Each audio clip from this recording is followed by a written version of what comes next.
The convenience that technology brings isn't universal. Mental health professional Calissa Ngozi joins us now with more on digital ableism. What is that? Essentially, your parents aren't broken. The older generation isn't necessarily broken. And it's this idea that we need to help them with technology. They don't understand it.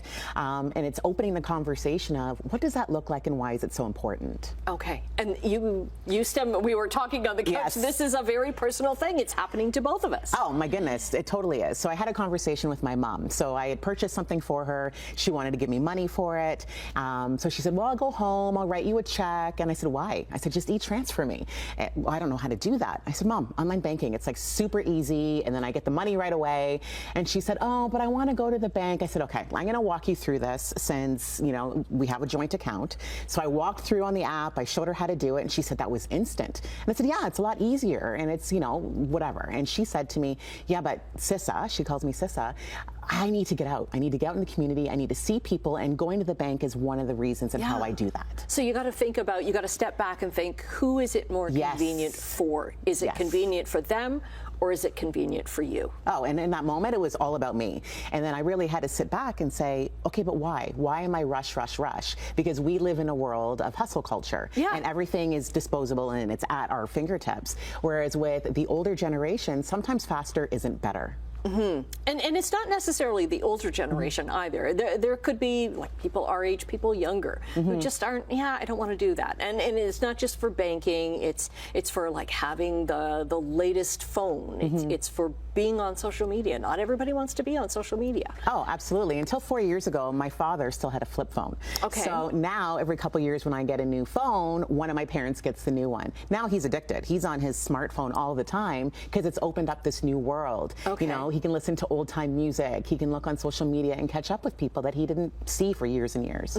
How do you even broach it, or how do you know that it could be digital ageism that you're dealing with?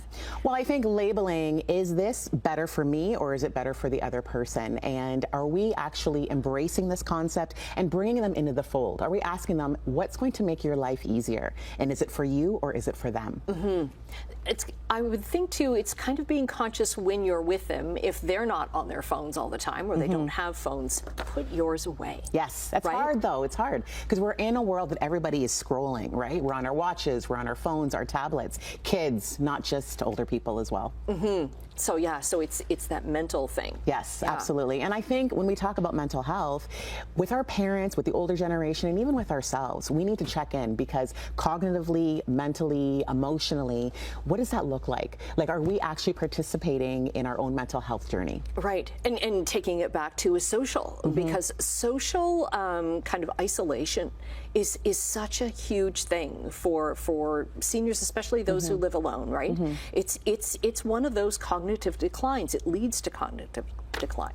Oh, exactly. And so my mom said, I'm going to the bank for that social stimulation. It clicked and it made sense to me. So going to the bank, going to the library, right? Just to be around people. The grocery store is even something as well. Yeah, because you notice that I think it's in England where they've put in lines where it's not a self-checkout kind of thing, and it's not all about speed. It's about slowing down and talking to a clerk. Oh, absolutely. And we've kind of lost that, right, as a society, because we want to get in, we want to get out, whereas there's a lot of people across all ages that aren't really, you know, attuned to that. Okay. We got about 30 seconds left, but I know that you've got a book that could help people out as well. Yes. So I have a book called The Oxygen Mask Mindset. It is going to be available on Amazon next month.